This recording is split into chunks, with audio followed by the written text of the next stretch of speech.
Friends, welcome to the class. आज की class में हम कॉम्प्रीहेंशन का पार्ट 3 पढ़ेंगे।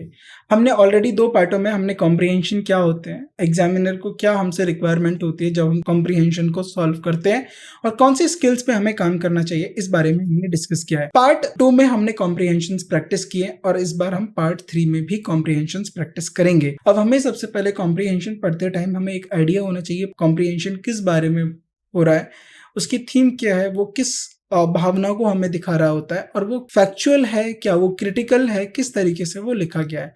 अब हम पैसेज 6 पे आते हैं। The problem of water pollution by pesticides can be understood only in context as a part of whole to which it belongs, the pollution of the total environment of the mankind।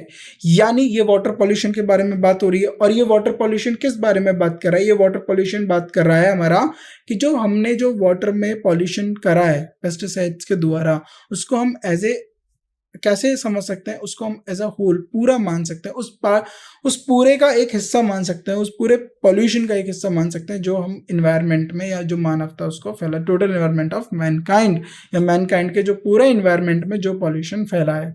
The pollution entering our waterways comes from many sources. अब ये बता रहा है कि जो pollution हमारे waterways में आ रहा है ये बहुत सारे सोर्सेज से आ रहा है। अब इनके सोर्सेज क्या हैं? Radioactive waste from reactors, laboratories and hospitals, fallout from nuclear explosions, domestic waste from cities and towns। तो यहाँ पर हमने वाटर पॉल्यूशन के सोर्सेज के बारे में बात करी। Chemical waste from factories. To this is added a new kind of, अब इन्हीं में हमने एक और न्यू काइंड को ऐड किया, द केमिकल स्प्रेज, यानी जो हम केमिकल स्प्रे कर रहे हैं applied to the crop, lands and gardens, forest and field. जो हम पेस्टिसाइड्स की बात कर रहे हैं, वो जो हम स्प्रे क्यों करते हैं, हम उनकी कीड़ों को मारने के लिए, जिससे वो फसलों को, गार्डन को नुकसान पहुंचाती है। Many of the chemical agents in this alarming melange initiate. अब मैं जो इन वर्ड्स को हाईलाइट कर रहा हूं, आपका होमवर्क रहेगा कि आप इन वर्ड्स के मीनिंग को ढूंढें और ये देखें कि ये किस तरीके से कॉन्टेक्स्ट में यूज हुए।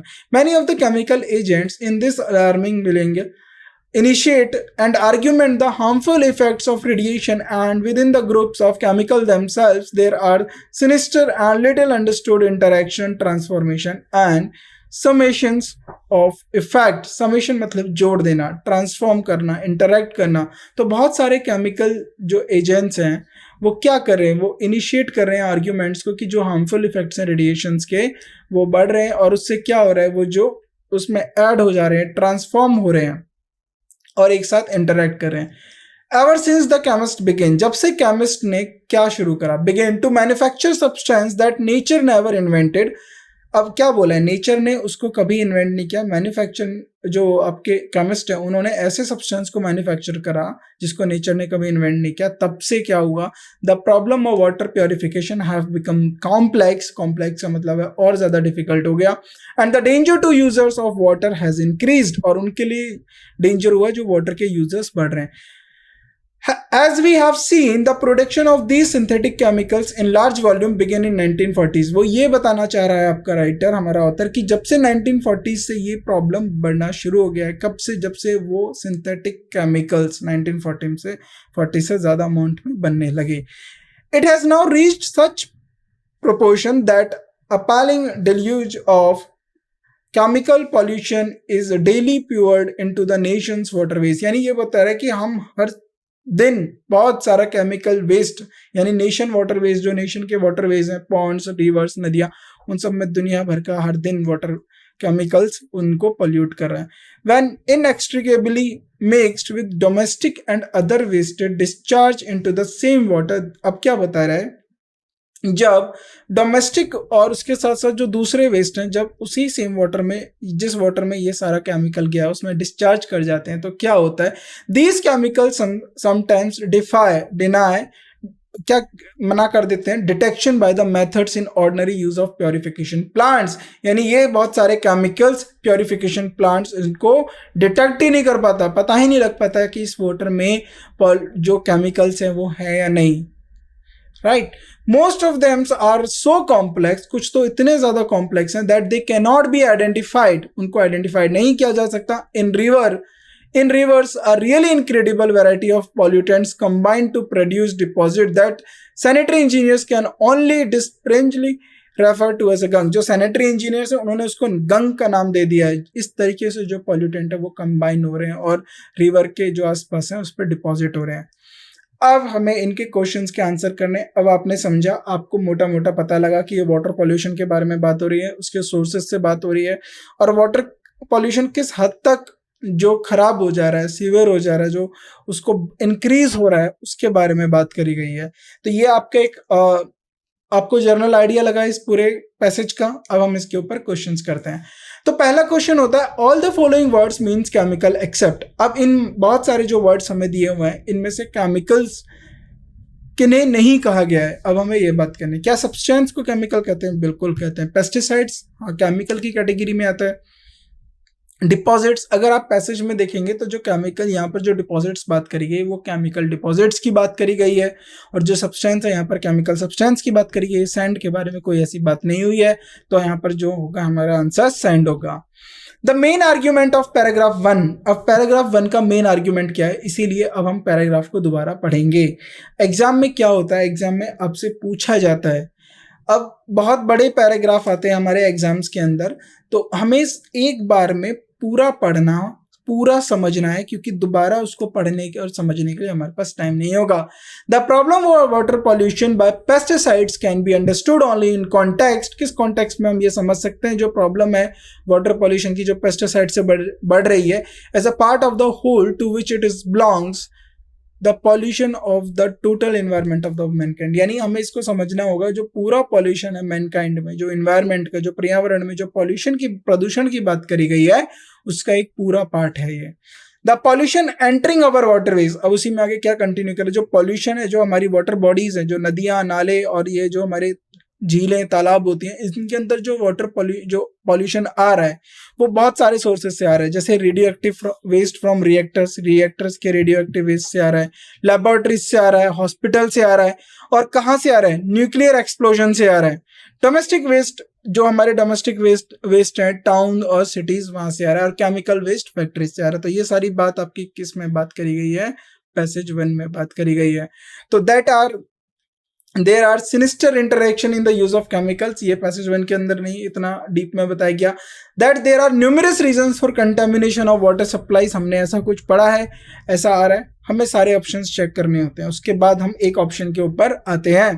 That there are many dangerous from nuclear fallout, ये इस बारे में नहीं बात हुई है, इस बारे में बात हुई है कि जो न्यूक्लियर फॉलआउट से हमारा वाटर कंटामिनेटेड हो रहा है उसके डेंजर्स को लेके हमने अभी बात नहीं करी है इतना डीप में। द पेस्टिसाइड्स आर डेंजरस, अब पेस्टिसाइड से हमारे वाटर पॉल्यूशन हो रहा है, तो यहाँ पर ये बात हुई है। तो यहाँ पर ज्यादा फोर्स किसी को दिया गया है कि जो वाटर पॉल्यूशन है वो किस जो वाटर में जो पॉल्यूशन आ रहा है वो कितने रीजन से, उसके कितने सोर्सेज हैं। थर्ड, गंक, लास्ट लाइन में गंक किसको रेफर किया गया है? The word gunk in the last line refers, अब किसको रेफर हमने गंक किया गया है? To waste products deposit by sanitary engineers, वो वेस्ट प्रोडक्ट जो सैनिटरी इंजीनियर्स ने डिपॉजिट्स किए। To the debris found in rivers, तो क्या सैनिटरी इंजीनियर्स ने वेस्ट प्रोडक्ट्स को, जो प्रोडक्ट्स है, क्या उनको डिपॉजिट किया? To unidentifiable chemicals found in water, या फिर वो जो आइडेंटिफिएबल है, जो जिनको हम आइडेंटिफाई नहीं कर सकते केमिकल्स जो वाटर के अंदर फाउंड हो रहे हैं। टू डोमेस्टिक वाटर सप्लाईज, अब यहाँ पर सबसे ज्यादा जो एरर होती है उसको ए कर देंगे, टिक, गलत है। यहाँ पर बात करा गया कि जो वेस्ट प्रोडक्ट है इनको सैनिटरी इंजीनियर्स ने डिपॉजिट करा, नहीं, गंक को रेफर ही सैनिटरी इंजीनियर्स ने करा, उसको बताया कि वो हम उसको गंक बोल रहे हैं।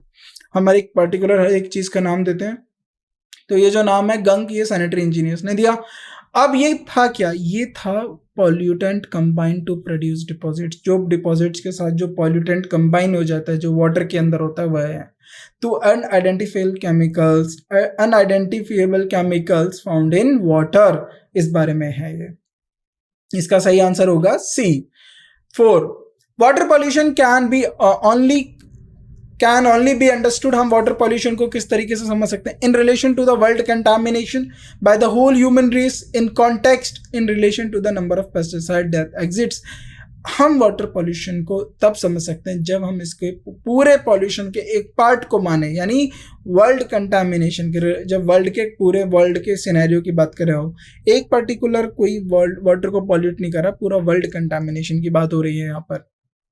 Water contamination has become serious. Water contamination serious क्यों है? सिंस अब बिकम सीरियस, अब ये कैसे है? अब इसका आंसर देखो, कब से सीरियस की बात करिए। Since water pollution was difficult to access, जब से वाटर पॉल्यूशन को हमने डिफिकल्ट करा एक्सेस करने के लिए। Since nature has taken a hand in pollution, जब से नेचर ने अपने हाथ डाले पॉल्यूशन में। उसका में अगर आपने पैसेज पढ़ा हो तो बोल रहे थे कि केमिस्ट ने ऐसे सब्सटेंस को बनाना शुरू करा जो नेचर ने नहीं बनाए। Ever since the chemist began to manufacture substance that nature never invented, तो यानी नेचर से कोई इसका लेना देना नहीं है, तो यहाँ पर अगर नेचर दिखे तो टिक नहीं करना है। Since chemists began to use of new substance, जब से न्यू सब्सटेंस, यहाँ पर किसके बारे में बात करी गई? यहाँ सब्सटेंस का मतलब केमिकल के बारे में बात करी गई है, क्योंकि सब्सटेंस कुछ भी हो सकता है, लेकिन हमें अपने पैसेज को देखना है, उसमें ये केमिकल के बारे में बात करी गई है। Since business authorized the use of chemicals, जब से बिजनेसमैन ने यूज ऑफ केमिकल्स को बढ़ा दिया, नहीं, जब से केमिस्ट ने वो नए सब्सटेंस प्रोड्यूस किए। तो यहाँ पर सही आंसर होगा सी। अब पैसेज हमारा यहाँ पर 6 फिनिश होता है। अब हमने इसको समझा, क्या इसमें दिए गए पॉइंट्स हैं, हमें ये याद रखने, और हमें इसी तरीके से बड़े पैसेज हमने 10 मिनट में पूरा पैसेज सॉल्व किया। अब हम धीरे धीरे टाइम बचाएंगे और इसको और भी कम टाइम में हम सॉल्व करेंगे। Nobody knows my name, कोई भी मेरा नाम नहीं जानता, is the title of one of James Baldwin's celebrated book। अब ये किसके बारे में बात हो रही है? Nobody knows my name, अगर आप इसको हाईलाइट करो तो ये एक बुक के नेम के, मतलब ये बुक का नाम है, और वो किसकी बुक है? वो जेम्स बाल्डविन की बुक है। Who knows the name of the old man we amidst ruins pondering over his humble bubble। तो ये अब उस बुक के कॉन्टेक्स्ट में बात हो रही है। We do not, it does not matter, he is there like the north pole। अब देखिए, जब भी पैसेज हमारा फिक्शन पे आए, फिक्शन का मतलब होता है जब हम इमेजिनरी किसी की कहानी पढ़ रहे हो, किसी स्टोरी के बारे में बात कर रहे हो, जब हम इंग्लिश लिटरेचर के कुछ पार्ट को लेके बात कर रहे हो, तो हमारा पैसेज थोड़ा डिफिकल्ट हो जाता है, क्योंकि हमें उसके कॉन्टेक्स्ट में कुछ इन्फॉर्मेशन नहीं होती है। तो हमें सबसे ज़रूरी होता है पैसेज पे स्टिक रहना और उसको समझना। दोबारा यहाँ से रीड करेंगे। Nobody knows my name is the title of one of James Baldwin's celebrated book, यानी celebrated book का मतलब है वो बुक बहुत ज़्यादा पॉपुलर बुक रही होगी। Who knows the name of the old man, अब ये बोल रहा है who knows, कौन जानता है उस ओल्ड मैन का नाम? We amidst ruin pondering over bubble, ये उस बुक को लेकर जिक्र हो रही है। We do not, हम नहीं जानते।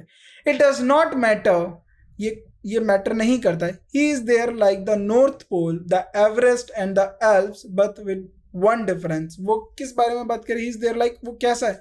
नॉर्थ पोल की तरह है, एवरेस्ट की तरह, ये कंपैरिजन हो रहा है।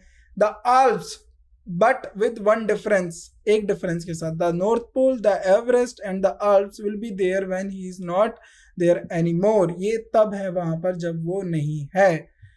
रियली से this dust thou art to dust returneth was not spoken of the soul। We do not know whether the old man's soul will go marching on like John Brown's, while his body lies mouldering in the grave, or becomes ash driven by the wind, or is immersed in water, such as speculations is hazardous।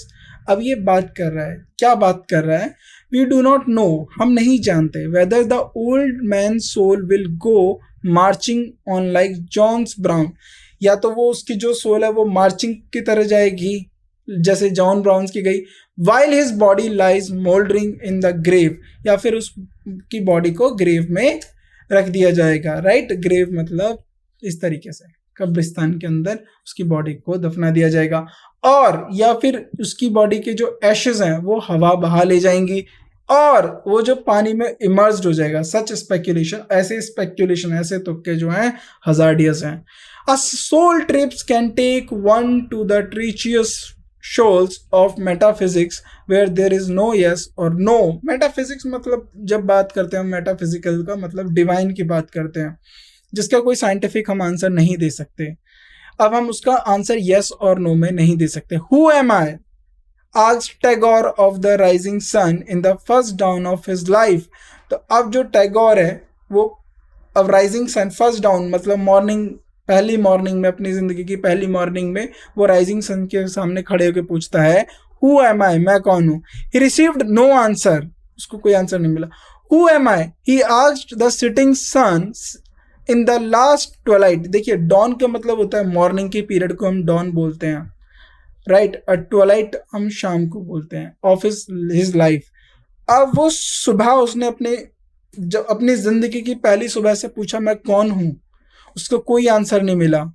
और अपनी जिंदगी की आखिरी शाम से पूछा, ये literature है, इसको आप ऐसे समझिए, आखिरी शाम से पूछा मैं कौन हूं, ही रिसीव्ड नो आंसर, उसको फिर भी कोई आंसर नहीं मिला। We are no more on solid ground with dust which we can feel in our hands, scattered to the wind and wet with water to turn into a mud. हमारे पास कोई answer नहीं है, या हमारे पास कोई solid ground नहीं है। किस बात का सॉलिड ग्राउंड नहीं है? विच वी कैन फील, जो हम डस्ट को फील करते हैं अपने हाथों से, जो जो जो हवा होती है उसको उड़ा ले जाती है, पानी उसको भिगो देता है, गीला कर देता है, और जो मिट्टी में बदल जाती है। For this much is sure that in the end, when life's ceaseless labor grinds to halt and man meets death, अब देखिए किसके बारे में बात हो रही है। This is much sure, इस बात पे हम श्योर हैं, that in the end, अंतिम समय में, when life ceaseless, जब लाइफ मोशन करना बंद हो जाएगी, labor grinds to a halt, अब जब हम पूरी जिंदगी भर काम करते हैं, जब हम थम जाएंगे, एंड मैन मीट्स डेथ, तब आदमी अपनी मृत्यु से मिलेगा। The brother of sleep, his body bread और बर्न्ड, अब द ब्रदर ऑफ स्लीप यानी उसी मैन के बारे में बात करें जो मर चुका है, उसकी बॉडी को या तो दफना दिया जाएगा या जला दिया जाएगा, या फिर वो धूल बन जाएगी, डस्ट बन जाएगी। In the form of dust he lives in animate yet in contact with the inanimate, अब वो अपनी जिंदगी उस एक डस्ट के फॉर्म में जिएगा। He settles on flies in endless government almiras, अब क्या बात कर रहा है, वो धूल के साथ उड़ेगा, गवर्नमेंट अलमीराज के ऊपर रहेगा, मैन्यूस्क्रिप्ट्स के ऊपर रहेगा। मैन्यूस्क्रिप्ट्स मतलब हैंड रिटन जो होते हैं हमारे, उनको हम मैन्यूस्क्रिप्ट्स बोलते हैं।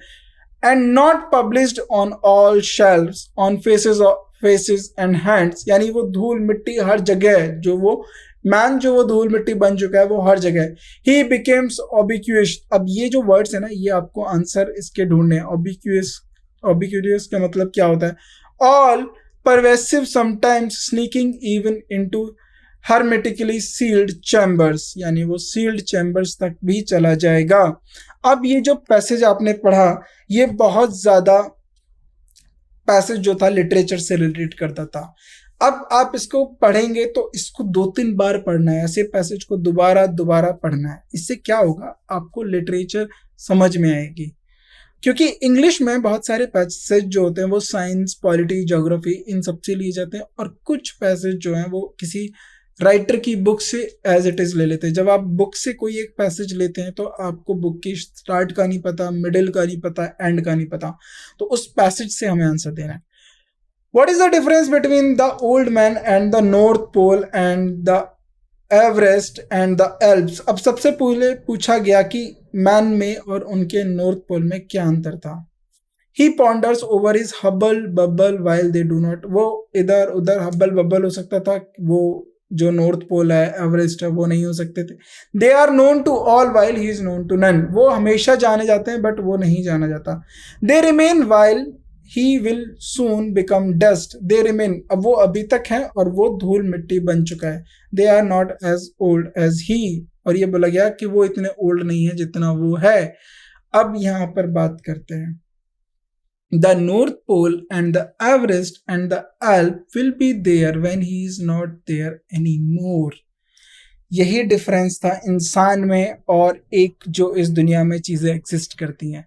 इंसान नहीं रहता है, ये वही बात कर रहा है। ये कोई देखिए, ये कोई मेटाफिजिकल बात जो हो रही है वो इस पैसेज के अंदर हो रही है कि वो अब भी एग्जिस्ट करते हैं, विल बी देयर, वो रहेंगे, वो हमेशा रहेंगे, बट वो जो मैन है, वो जो ओल्ड मैन है, वो नहीं रहेगा, बट वो नहीं है। ये रहेंगे आगे तक, बट अब वो नहीं है। तो यही इसका आंसर होगा, they remain while he will soon become dust. यहाँ पर आंसर सीधा नहीं है। He will soon become dust का मतलब समझ रहे हो आप? He will soon become dust का मतलब होता है ये कि that he is not there any more, वो मृत्यु हो जाएगी उसकी, बट इनकी नहीं होती है। ये हमारा आंसर हो गया, सी पार्ट हमारा आंसर होगा। What according to the passage happened to the person's soul after the death? देखिए इसमें जो भी आपका बिलीफ है हमें वो नहीं रखना है, हमें पैसेज से जाना है कि पैसेज क्या कहता है इसके अंदर। The soul also dies with the body, body के साथ सोल भी डाई हो जाएगी। The soul continue to live after the body is dead, soul जो है बॉडी के मरने के बाद भी आगे तक रहेगी। The soul certainly become dust after death, जो डेथ के बाद जो सोल है वो डस्ट हो जाएगी। It is dangerous to guess. अब मैं आपको दोबारा पैसेज पे लेके आता हूं। Dust thou art to dust रिटर्निथ, ये एक फ्रेज की बात करी गई है। क्या है ये? Was not spoken of the soul, we do not know whether the old man soul. अब देखो बात आ गई, क्या वी डू नॉट नो, हमें नहीं पता सोल मार्चिंग करेगी लाइक जॉन ब्राउन्स की तरह, या सोल जमीन पे दफना दी जाएगी, मोल्ड मतलब ताबूत में दफना दी जाएगी, becomes drive in by the wind, या उसे हवाएं लेके चली जाएंगी, या उसको पानी में इमर्स कर। सच स्पेक्युलेशन इज हजार्डियस, यानी ऐसे तुक्के हमारे लिए क्या है? डेंजर हैं। तो यही बात करी गई है, it is dangerous to guess, हमें नहीं पता क्या होगा सोल के साथ। Which of the following statement is true? अब इसमें से पूछा गया है कौन सी स्टेटमेंट ट्रू है। The rising sun told Tagore who he was, क्या ऐसा था? टैगोर ने राइजिंग सन से पूछा, अगर आप इसको दोबारा पैसेज को पढ़ोगे तो अब आप पता लगाएंगे इसके दोबारा पैसेज में क्या लिखा गया है, कि टैगोर ने राइजिंग सन से पूछा हु एम आई, बट उसे आंसर नहीं मिला। क्या राइजिंग सन ने आंसर दिया? नहीं, टैगोर ने डूबते सूरज को उस अपनी जिंदगी की आखिरी शाम में पूछा हु एम आई, क्या उसे आंसर मिला? नहीं।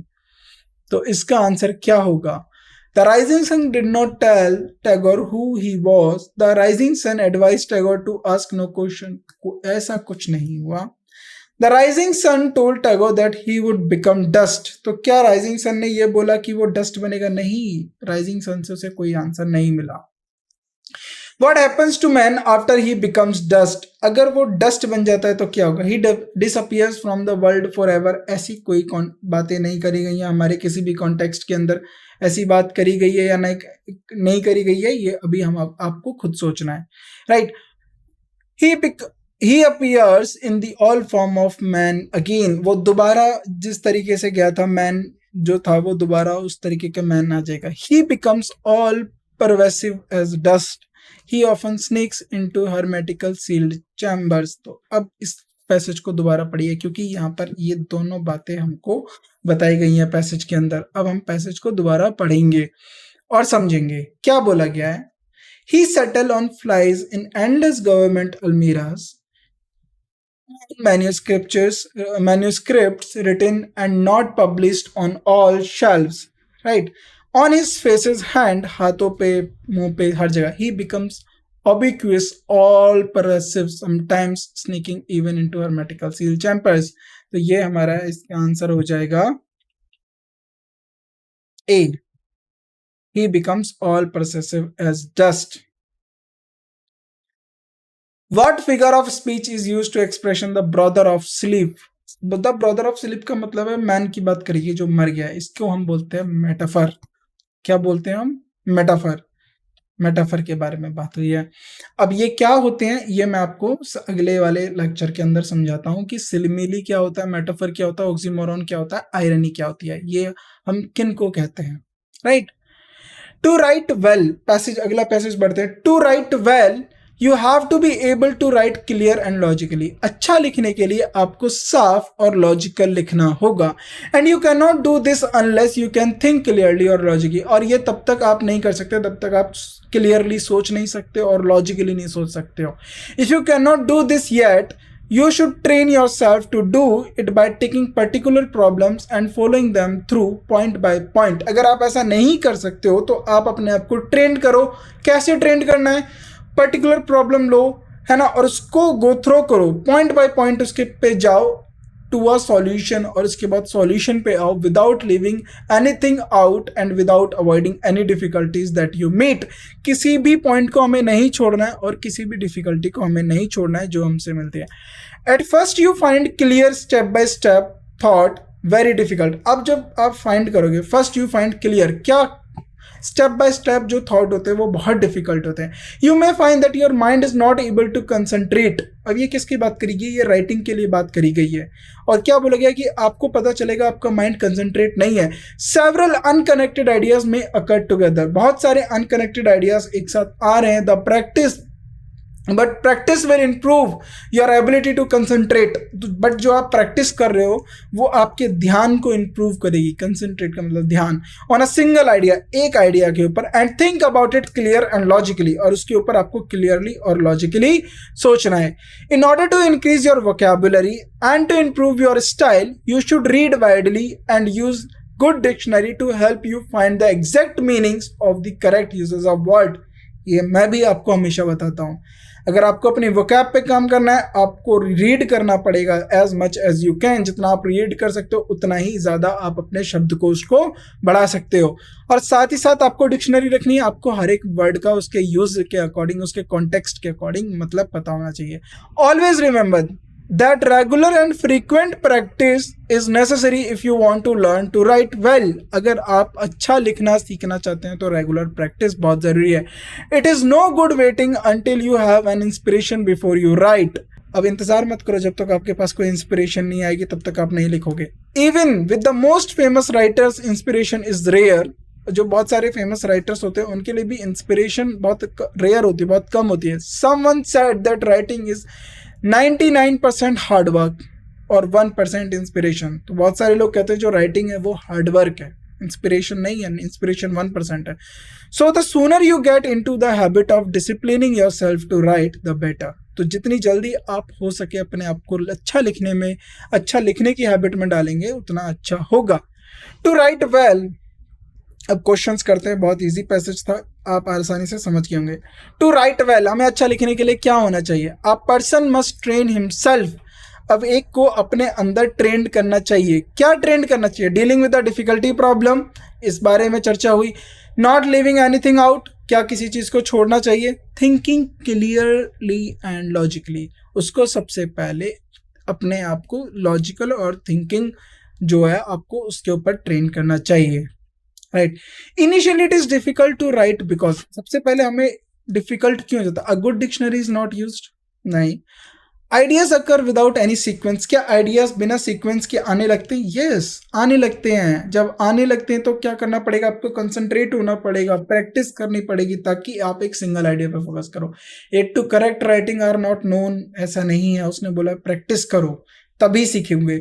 Exact uses of words are not known, सबसे पहले प्रॉब्लम होती है आइडियाज को कंट्रोल में करना। According to the passage, writing style can be improved by thinking logically, writing clearly, undergoing training और रीडिंग वाइडली। तो सबसे ज्यादा जरूरी हमारा क्या होगा? Reading widely. जितना ज्यादा आप पढ़ेंगे उतना ज्यादा आप अच्छा आंसर कर पाएंगे।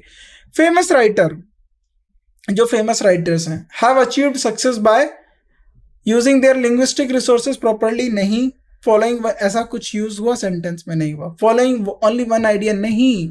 इंस्पिरेशन के लिए वेट कर रहे थे? बिल्कुल नहीं। वो अपने आप को डिसिप्लिन किया था लिखने के लिए और वो लिखते गए। All the following words mean exact, except, इन सबके मीनिंग है, देखिए, प्रिसाइज, एक्यूरेट, इरेक्ट, इन सबका मीनिंग, और वेरी। अब इन सबका जो मीनिंग होता है वो सेम होता है, इरेक्ट को छोड़ के। इरेक्ट का मतलब होता है सीधा, बिल्कुल उसका। प्रिसाइज, एक्यूरेट, इरेक्ट, ये सब हमारे सेम मीनिंग करते हैं। एक्सेप्ट, इरेक्ट, तो इरेक्ट को आपको देखना है, ठीक है। आपको वोकैब अपनी सीखनी है, इसको इनहांस करना है। जितना ज़्यादा आप इनहांस करेंगे उतना ज़्यादा आप सीख पाएंगे। तो अभी देखिए, एक डिफिकल्ट था, एक इजी पैसेज था। तो जब भी हमारा लिटरेचर का पैसेज होता है वो थोड़ा डिफिकल्ट होता है उसको टैकल करना, तो हमें ये सीखना है। थैंक यू, अगले पार्ट में मिलते हैं।